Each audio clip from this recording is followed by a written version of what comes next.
Welcome to the case of the week. United Medical College হসপিটালে হয়ে যাওয়া critical, complicated এবং ইনোভেটিভ কেসেস নিয়ে আমাদের এই আয়োজন শুরু। আজকের এই এপিসোডে আমি কথা বলবো একটা কমপ্লিকেটেড প্লুরাল এফিউশনের ম্যানেজমেন্ট নিয়ে। আমাদের অভিজ্ঞ ন্যাশনাল ইউনিভার্সিটি হসপিটাল থেকে ট্রেনিং প্রাপ্ত ক্লিনিক্যাল অনকোলজিস্ট উনি আমার কাছে একটা কেস রেফার করে with a large and massive left sided pleural effusion. Pleural effusion হচ্ছে যখন ফুসফুসের পর্দার মধ্যে পানি জমে। এই পেশেন্টটা বাইরে তার একবার শুয়ের মাধ্যমে তার পানি বের করে পরীক্ষাতে যেতে দেখা গিয়েছে তার ওখানে ক্যান্সারের কোষ ছিল। কিন্তু আমরা সবাই জানি এখন যে ক্যান্সারের চিকিৎসার জন্য আমার শুধু ক্যান্সার ডায়াগনোসিসটা ইম্পর্টেন্ট না, আমার এটার মলিকুলার ডায়াগনোসিস এবং হিস্টোপ্যাথোলজিক্যাল ডায়াগনোসিস খুব ইম্পর্টেন্ট, যার মাধ্যমে আমরা টার্গেটেড ট্রিটমেন্ট এবং টার্গেটেড থেরাপি দিতে পারি। সো উনি আমার কাছে পাঠিয়েছিল পেশেন্টটার যেন আমরা তার আরো বড় বায়োপসি স্যাম্পল নিয়ে দিতে পারি এবং তার এই পানিটার একটা চিকিৎসা করে দিতে পারি। So this patient, why we chose this patient as a critical case or an innovative case, কারণ এর পিছনে this was a complicated case because first of all ওনার বয়স, he was 69 years old, তার stage 5 kidney disease, তার heart failure, high blood pressure এবং তার ক্যান্সারের কারণে he was already very sick and very weak. So the big challenge was to give him anesthesia. So আমি আমাদের অভিজ্ঞ এবং ভেরি ট্যালেন্টেড অ্যানেস্থেসিওলজি টিমের সাথে কথা বলে দেখি যে ওনাকে মিনিমাম অ্যানেস্থেসিয়া দিয়ে কিভাবে প্রসিজার করা যায়, কারণ ওনাকে সিডেশন দিলেই একটা চান্স আছে ওটি টেবিলে ওনার বড় ক্ষতি হয়ে যাওয়ার। সো ওনারা আমাকে শুধুমাত্র ইন্টারকোস্টাল ব্লকের মাধ্যমে লোকাল এরিয়াটা পুরোপুরি অ্যানেস্থেটাইজ করে দিল এবং পেশেন্টটা পুরোপুরি অ্যাওয়েক অবস্থাতে আমরা প্রসিজারটা কমপ্লিট করতে পারি।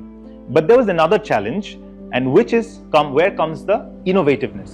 So আমাদের ওই মুহূর্তে প্লুরোস্কোপির প্রতিটা ইনস্ট্রুমেন্ট ছিল না, এই জন্য আমরা আমাদের জেনারেল সার্জারি টিম থেকে ল্যাপ্রোস্কোপির একটা পোর্ট সেটা ধার নিয়ে আমরা সেটা দুই পাঁজরের মধ্যে দিয়ে ঢুকিয়ে আমাদের ফ্লেক্সিবল ব্রঙ্কোস্কোপ দিয়ে আমরা কাজটা সম্পন্ন করি। So this is called pleuroscopy. Pleuroscopy is nothing but looking inside the pleural space, যে ফুসফুসের পর্দার ভিতরের যে জায়গাটা সেখানে দেখে সেটার ডায়াগনোসিস এবং চিকিৎসা। সো আমরা ভিতরে কাজটা সম্পন্ন করে আসার পরে বায়োপসি এবং 1.5 থেকে 2 লিটার পানি ড্রেন করে দিয়ে আসার পরে একটা চেস্ট ড্রেন দিয়ে আসি। But the big challenge in this cases is তার বারবার এই জায়গাগুলোতে পানি চলে আসবে, কারণ ক্যান্সারের রোগীদের এরকমই হয়। সো আমাদের এই জায়গাটাকে বন্ধ করে দেওয়া দরকার ছিল। সো এটা আমরা একটা কাজের মাধ্যমে এটা আমরা একভাবে করি যেটাকে বলি প্লুরোডোসিস। প্লুরোডোসিস হচ্ছে আমরা একটা কেমিক্যাল দিয়ে দিই যার মাধ্যমে এই দুইটা লেয়ার একসাথে আটকায় যায় এবং তা সেখানে আর কোনো পানি জমতে পারে না। সো এটা আমরা দেখতে পাচ্ছেন যে ফুসফুসের ভিতরে প্লুরাল ক্যাভিটির ভিতরের এরিয়াটা। সো ফুসফুসটা এখানে কোলাপস হয়েছিল, ভিতরে পানি ছিল, সাথে বিভিন্ন জায়গায় মেটাস্ট্যাটিক বা ক্যান্সারের কোষগুলা ছিল। এবং এই পেশেন্টকে আমরা উইদিন 5 to 6 days আমরা চেস্ট ড্রেনটা খুলে দিতে সক্ষম হই এবং within only 7 days we could send the patient back home. And during this time আমাদের বায়োপসি রিপোর্টও চলে আসে, যেটাতে দেখা যায় তার যেই ক্যান্সারের কোষটা যেটা সেটার মলিকুলার ডায়াগনোসিস হয়ে যায়, যার কারণে আমরা মাত্র শুধু একটা ওরাল টার্গেটেড কেমোথেরাপিউটিক এজেন্ট দিয়ে তাকে আমরা বাসায় ছেড়ে দিতে পারি। রিসেন্টলি পেশেন্ট আমাদের কাছে ফলো আপে আসে and he was doing very well. ওনার ফিজিওলজিক্যাল এবং ফিজিক্যাল ইমপ্রুভমেন্ট হয়ে যায়, তার ফুসফুসে আর নতুন করে পানি জমে না। সো আমি দেখাতে যাচ্ছি উনি এই অবস্থাতে আমাদের কাছে আসছিলেন যেখানে বাম দিকের ফুসফুসটা অলমোস্ট ফুললি কোলাপস ছিল। যখন উনি চলে যান তখন ওনার এই অবস্থা ছিল।